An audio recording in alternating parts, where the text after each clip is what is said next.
السلام علیکم ورحمۃ اللہ وبرکاتہ۔ الحمدللہ رب العالمین والصلاة والسلام علی رسولہ الکریم، اما بعد فاعوذ باللہ من الشیطان الرجیم، بسم اللہ الرحمن الرحیم، اقم الصلاة لذکری۔ اللہ تبارک و تعالیٰ نے حکم دیا کہ نماز میری یاد کے لیے پڑھا کرو۔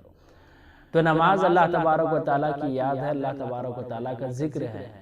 تو نبی کریم صلی اللہ علیہ وسلم جو نماز میں اذکار پڑھنے کا حکم دیا ہے اس کو سمجھتے ہوئے یاد کرنے کی کوشش کریں۔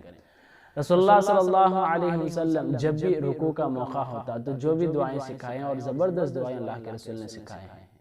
جب نماز یہ بہت بڑی اہم عبادت ہے تو اس میں پڑھی جانے والی ہر دعا بھی بہت ہی عظمت والی دعا ہے، بہت ہی معنی والے اور بہت ہی زبردست ترجمے والی دعائیں ہیں۔ رسول اللہ صلی اللہ علیہ وسلم جب بھی رکوع میں جاتے تو اللہ کے رسول صلی اللہ علیہ وسلم سبحان ربی العظیم پڑھا کرتے تھے۔ یہ حدیث ابو داؤد میں موجود ہے۔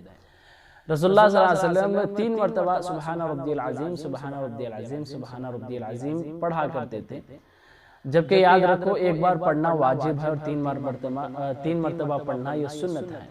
تو سبحان ربی العظیم پاک ہے میرے عظمت والا رب، میرا رب جو عظمت والا ہے بہت ہی پاک ہے۔ اللہ تبارک و تعالیٰ کی یہ بہت ہی زبردست تعریف ہے جسے اللہ تبارک و تعالیٰ خود حکم دیتا ہے کہ رکوع میں اللہ کی عظمت بیان کرو، سبحان ربی العظیم۔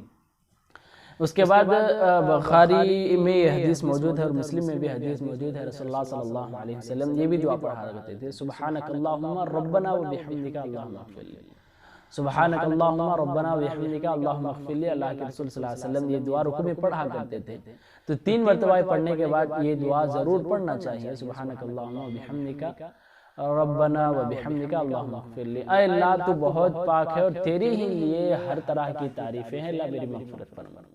اللہ تو پاک ہے، ہر طرح کی تعریف تیرے لیے ہے اور میری مغفرت فرما، یہ اس کا ترجمہ ہے۔ بہت ہی چھوٹی اور جامع دعا ہے، سبحانک اللہم ربنا و بحمدک اللہم اغفر لی۔ اس کے بعد تیسری اور ایک حدیث جو ہمارے سامنے موجود ہے، رسول اللہ صلی اللہ علیہ وسلم یہ بھی دعا پڑھا کرتے تھے اور یہ چیز مسلم میں موجود ہے۔ رسول اللہ صلی اللہ علیہ وسلم رکوع میں اور بتایا جاتا ہے کہ سجدے میں اللہ کے رسول سبحان ربی الاعلیٰ کے بعد پڑھا کرتے تھے، تو یہ حدیث رکوع میں بھی پڑھنے کا ذکر ملتا ہے، سبوح قدوس رب الملائکۃ والروح۔ بہت پاکیزہ اور بہت ہی مقدس رب جو فرشتوں کا یعنی سارے فرشتوں کا اور جبرائیل کا رب ہے، وہ بہت ہی پاک ہے، بہت ہی عظمت والا ہے، بہت ہی مقدس رب ہے۔ یہ بھی اللہ کی تعریف رکوع میں پڑھی جاتی تھی۔ اور اس کے علاوہ اور احادیث ملتے ہیں، جیسا کہ مسلم میں اور ایک حدیث ہے، اللہ کے رسول یہ بھی پڑھا کرتے تھے کہ اللہم لک رکعت و بک آمنت و لک اسلمت خشع لک سمعی و بصری و مخی و عظمی و عصبی و مستقل بہ قدمی۔ اللہ کے رسول صلی اللہ علیہ وسلم یہ بھی دعا پڑھا کرتے تھے۔ اس کا ترجمہ کرتا چلوں، اے اللہ تیرے لیے میں رکوع کیا اور تجھ پر میں ایمان لایا ہوں اور تیرے لیے میں اسلام قبول کیا، یعنی تیرے حوالے کر دیا، فرما بردار بن چکا۔ خشع لک سمعی، تو میرے جسم کے سارے اعضاء خشوع خضوع اختیار کرتے ہیں، عاجزی اختیار کرتے ہیں، میرے کان ہو، آنکھ ہو، میرا دل ہو، میری ہڈیاں، میرے پٹھے اور جو میرے قدم میرے جسم کو اٹھائے ہوئے ہیں، تمام چیزیں تیرے لیے عاجزی اختیار کرتے ہیں۔ اس طرح رکوع میں سر جھکائے ہوئے اللہ تبارک و تعالیٰ کو اپنی فرما برداری کا اظہار کرتے تھے، جسے رسول اللہ صلی اللہ علیہ وسلم کی حدیث مسلم میں پائی جاتی ہے۔ اور ایک چھوٹی سی دعا جو ابو داؤد میں پائی جاتی ہے، بھی اللہ کے رسول رکوع میں پڑھا کرتے تھے، سبحان ذی الجبروت والملکوت والکبریاء والعظمہ۔ تو اللہ کے رسول صلی اللہ علیہ وسلم پڑھا کرتے تھے، اے اللہ تو پاک ہے، جو کہ بہت زیادہ طاقت قدرت والا اور بادشاہت والا اور بہت زیادہ بزرگی اور عظمت والا ہے۔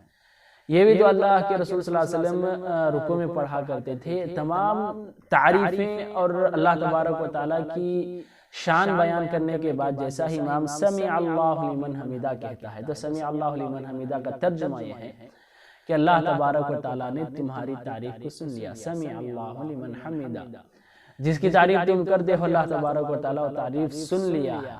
تو جیسا ہی رکوع سے اٹھتے ہیں، تو جیسا ہی امام یہ لفظ کہتا ہے کہ اللہ تمہاری تعریف سن لیا ہے، تو اس وقت اللہ کے رسول صلی اللہ علیہ وسلم نے دعا پڑھنے کا حکم دیا ہے، ربنا ولک الحمد، اے اللہ تیری ہی لیے ہر طرح کی تعریفیں ہیں، حمدن کثیرا طیبا مبارکا فیہ، بہت تعریف والا، بہت زیادہ اور پاکیزگی تعریف والا اللہ تبارک و تعالیٰ کی ذات ہے۔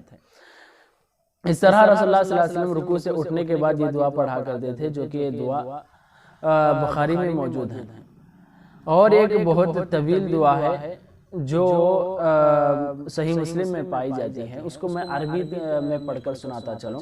اللہم ربنا لک الحمد ملء السماوات وملء الارض وما بینہما وملء ما شئت من شیء بعد، اہل الثناء والمجد احق ما قال العبد وکلنا لک عبد، اللہم لا مانع لما اعطیت ولا معطی لما منعت ولا ينفع ذا الجد منک الجد۔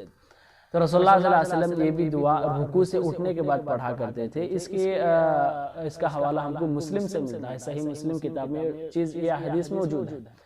تو شروع کی دعائیں آپ کو بے حد یاد رکھنے کی ضرورت ہے کہ سبحان ربی العظیم کے بعد سبحانک اللہم ربنا بحمدک اللہم اغفر لی سبوح قدوس رب الملائکۃ والروح، یہ دعا چھوٹی سی ہے اور جامع ہے، اس وجہ سے یاد رکھیں۔ اور رکوع سے اٹھنے کے بعد ضرور ربنا ولک الحمد حمدا کثیرا طیبا مبارکا فیہ، اس دعا کو پڑھنے کا اہتمام کریں، جس کی وجہ سے رسول اللہ صلی اللہ علیہ وسلم نے کہا کہ رکوع میں سکون اور اطمینان ہو، رکوع سے اٹھنے کے بعد سکون اور اطمینان ہو۔ ہمارا سکون اطمینان اس وقت رہے گا جب ہم ذکر پڑھنے کے لیے وقت دیں گے، اگر یہ وقت نہیں نکالیں گے تو ہم بہت ہی جلدی سے رکوع سجدہ کریں گے، یہ ہمارے لیے نماز نہ قبول ہونے کی علامت ہے۔ اللہ سے دعا کریں گے اللہ تبارک و تعالی ہم سب کو ذکر و اذکار صحیح معنوں میں سمجھتے ہوئے پڑھنے کی توفیق دے۔ آمین۔